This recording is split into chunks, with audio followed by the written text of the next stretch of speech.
fait, moi j'ai une technique pour gagner du temps et pour être sûr de ne pas faire d'erreur aussi. Je pré-stocke mes paramètres. Je mettrai le lien vers le fichier config.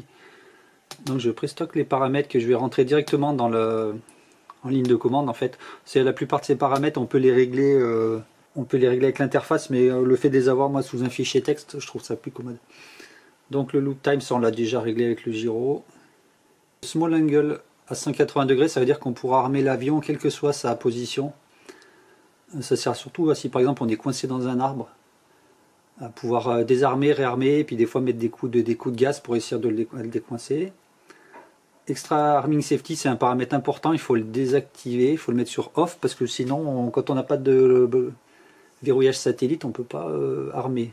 Moi je trouve que c'est un danger, parce que ça peut arriver que des fois, si on a un problème GPS, ça ne marche pas, ou si on est le long d'une falaise, ou si c'est très couvert, on ne peut pas avoir suffisamment de satellites sur le GPS, et dans ce cas-là, on ne pourrait pas voler. Donc je fais des copier-coller, en fait, tout simplement. Je les copie, je les mets dans la clé, CTRL V, on colle. Et puis on sauvegardera tout à la fin d'une fois. Les PID, ça c'est les angles de la vitesse maximum de rotation, en gros, du système de stabilisation. Donc 36, ça correspond à 360 degrés par seconde sur le roulis. Et 18, ça fait 180 degrés sur le pitch. Donc par exemple, si on tire à fond, on peut faire un tonneau, et on fait 180 degrés par seconde, donc on ferait un looping en 2 secondes. Et on fait un tonneau en 1 seconde. Donc ces deux valeurs là. Après les valeurs de pitch, de PID, les PIFF, en fait pour les avions c'est PIFF. Je vais mettre ces valeurs qui sont assez conservatives mais qui marcheront bien. Donc c'est sur le 17 est pas très important. C'est surtout le 16 du P et le 32. Je vais mettre toutes ces valeurs là. Et le P level, c'est en mode angle, c'est la force avec laquelle l'avion se remet à plat en fait. Sachant que si on met 10, il revient mollement à plat. Si on met 25-30, il est très agressif. Il a vraiment envie de voler à plat. Donc je vais copier-coller ces valeurs-là. Après j'ai les valeurs d'expo, j'en mets très peu sur les avions. Il ne faut pas en mettre beaucoup, contrairement au quad. Parce que sinon on n'a pas un bon ressenti. Le yaw expo, ça sert absolument à rien sur une aile volante. TPA, c'est l'atténuation des PID. 5 comme ça, c'est bien. 5%. Après, deux paramètres importants, c'est l'angle maximal que l'avion pourra atteindre quand on est en mode angle. 800, ça fait 80 degrés, et 60 degrés, ça fait 600, ça fait 60 degrés sur le piqué. Souvent ces valeurs par défaut sont faibles, elles sont à 300 ou 400, donc à 30 degrés ou à 45 degrés, elles sont trop faibles, et le mode angle est vraiment très très mou. Ça, il faut à tout prix le changer. Ça c'est une question qu'on a beaucoup sur les forums. Ensuite, les paramètres de navigation. Le cruise throttle, c'est la valeur des gaz en mode de navigation autonome, donc ça 1450, ça correspond à 45% de gaz. 1400, ça va être 40% de gaz au mini. L'avion ne descendra jamais en navigation autonome en dessous de 40%. Et 1550, il n'ira jamais plus haut que 55%. Ça permet d'encadrer la vitesse de croisière en fait. Ça c'est l'angle maximal qu'on lui autorise aussi, pareil, en vol autonome. Donc 36 degrés c'est bien, parce qu'il ne faut pas non plus le laisser faire des virages sur place, parce que sinon, quand il fait demi-tour, c'est assez spectaculaire. Là on va l'autoriser à monter à 20 degrés. Et on va l'autoriser à piquer avec seulement à 6 degrés, parce qu'il n'y a pas beaucoup de raisons pour qu'un avion en mode autonome ait besoin de piquer de beaucoup. On préfère monter. Alors ensuite, les paramètres d'auto-launch sont importants, parce qu'on n'a pas envie de se couper les doigts. Là, la première valeur, c'est... il ne faut pas la changer, elle est par défaut, je ne vais pas la détailler. 1500, ça correspond à 1,5 G, ça veut dire que l'avion... Si l'avion accélère à 1,5 G et est accéléré à 1,5 G pendant plus de 30 millisecondes, c'est des millisecondes, il va détecter qu'il a été lancé. Donc c'est un réglage de la force de détection en fait de l'auto-launch. Donc si l'avion a été lancé à 1,5 G pendant plus de 30 millisecondes, il va démarrer le moteur au bout de ce délai là qui est 120 millisecondes. Speed up tide, c'est le temps, c'est un démarrage progressif du moteur. Plus la valeur est longue, plus le moteur va accélérer doucement. Bon, sur un petit avion comme ça, on peut mettre une valeur assez faible. Ça va pas vraiment gêner. Timeout, c'est 707 secondes. Il va monter automatiquement pendant 7 secondes.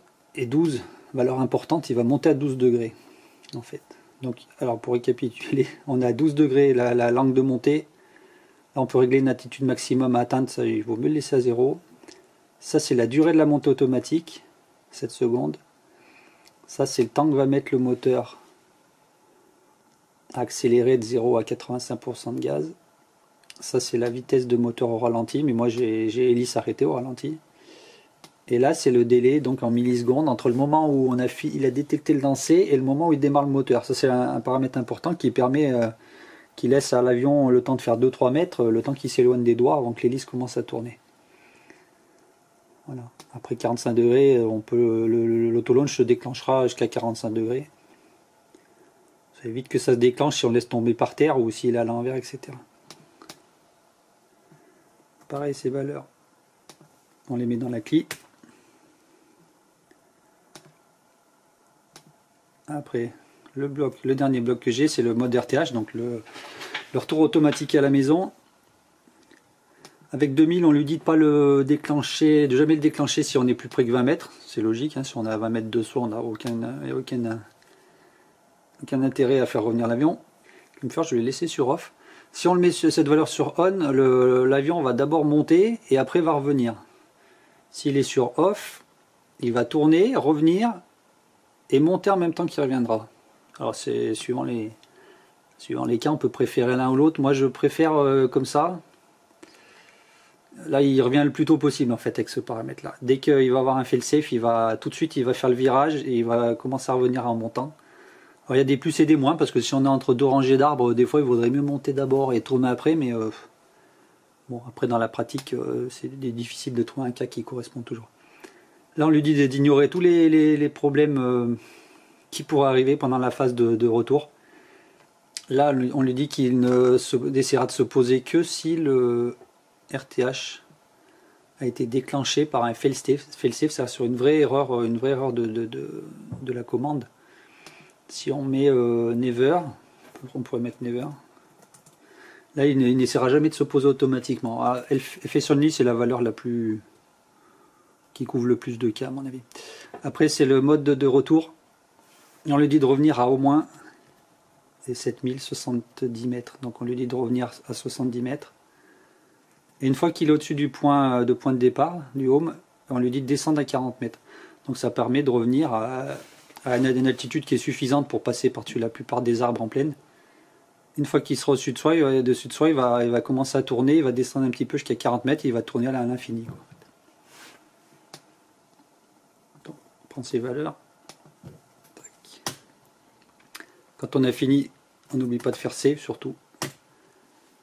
Et là, on va aller vérifier que nos valeurs en fait qu'on a rentrées par la clé là ont bien été prises en compte. Alors on a bien le RTH qui s'est mis ici. Dans Advanced Tuning, là on va voir certaines des valeurs qu'on a rentrées à la main. On voit le mode RTH qui est à au moins 70 mètres. Là on voit l'option qu'on a laissée sur off. Alors l'OSD, c'est soit on le règle à la main, et comme j'aime bien avoir tout le temps le même OSD, ce que je vais faire tout simplement, c'est que je vais le prendre sur un autre avion. On peut aller dans le fichier dump qu'on a sauvegardé, le fichier des paramètres, et on peut copier-coller tout simplement on prend juste la partie OSD layout, on va copier comme ça,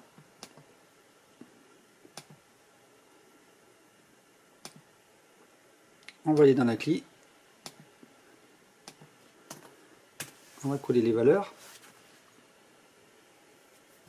On sauvegarde.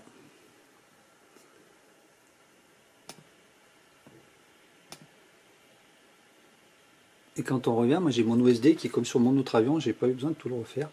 Après il faut bien penser surtout à télécharger la fonte. Ça s'appelle Vision. la télécharger dans la mémoire du contrôleur de vol.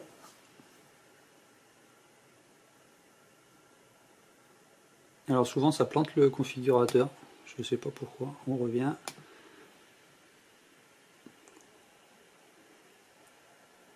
Là on n'est pas obligé de la recharger, ça c'est bien fait, mais par contre je fais juste, on peut choisir la fonte pour revenir et voilà, on a un aperçu. Les coordonnées GPS qui sont tout en haut, comme ça permet de couper après au montage, parce que j'ai pas toujours envie que quelqu'un sache où c'est que je vole exactement, donc ça je le coupe, ça disparaît. Nombre de satellites, là on a le mode, là j'ai la distance à la maison, la direction à la maison, l'altitude par rapport au point de départ, la vitesse ascensionnelle, les messages système, le RSSI, donc la qualité du lien radio, là j'ai la tension batterie totale, tension batterie par cellule, là j'ai l'ampérage général, là j'ai les valeurs très importantes, les milliampères par kilomètre, ça permet de faire des vols qui sont un peu loin, qui sont un peu, on travaille d'endurance. Là j'ai la distance totale parcourue, les milliampères total consommés, la vitesse GPS, le pourcent de gaz. Pareil, avoir les deux valeurs à côté, avoir les kilomètres/heure à côté des pourcents de gaz, ça permet de voir si on, avec l'habitude, si on a vent de face ou vent arrière, hein, si on est à 50% et dans un sens on va à 40 km/h, dans l'autre sens on va à 90. Alors on a les deux valeurs à côté, on s'aperçoit que dans un sens il y a du vent, dans l'autre il n'y en a pas. Voilà. À savoir que si on a deux appareils identiques, j'aurais pu très bien aussi, il y a des valeurs qu'on peut facilement copier-coller d'un avion à l'autre. On peut très bien coller la partie auxiliaire ici, c'est-à-dire que si je colle copier-coller ça, j'aurais pas eu besoin de faire tout ce qui était... ça m'aurait fait tout mon tableau des modes ici. Les dernières choses à faire, on va tester que le moteur tourne dans le bon sens.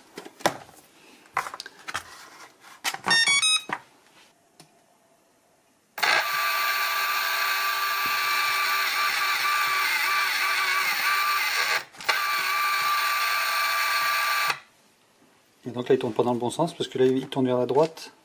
Moi je voudrais qu'il tourne par là parce que j'ai des hélices en pusher. Des hélices inversées en fait qui tournent vers la droite. Moi je veux qu'elles tournent dans ce sens là. La logique c'est que quand le moteur tourne, on veut qu'il visse l'écrou. Donc la logique c'est on met l'écrou comme ça, le moteur tourne par là. Quand il va tourner, il va automatiquement serrer l'écrou tout seul, même à l'extrême on peut avant même de décoller.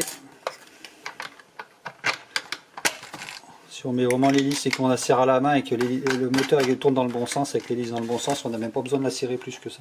Le Loto Launch, le décollage automatique au sol. Donc ce qu'on va faire, c'est on va mettre une petite batterie. Donc sans Auto Launch, normalement évidemment on fait en arme. Quand on met les gaz, le moteur tourne. Quand on veut faire le décollage automatique, on met le cran d'Auto Launch en arme. Et là quand on va mettre les gaz, on voit que l'avion ne réagit pas, c'est normal parce qu'il attend de détecter la séquence. Là on voit que les ailerons essayent déjà de monter, on voit qu'il a 12 degrés, c'est un signe. Ouais, à partir du moment où on va l'accélérer à 1,5 G comme on l'a réglé tout à l'heure, et ben le moteur va se déclencher puis il va monter tout seul. Donc là on va lui donner une petite secousse. Alors si on fait une petite secousse comme ça suffit pas. Si on va un peu plus fort.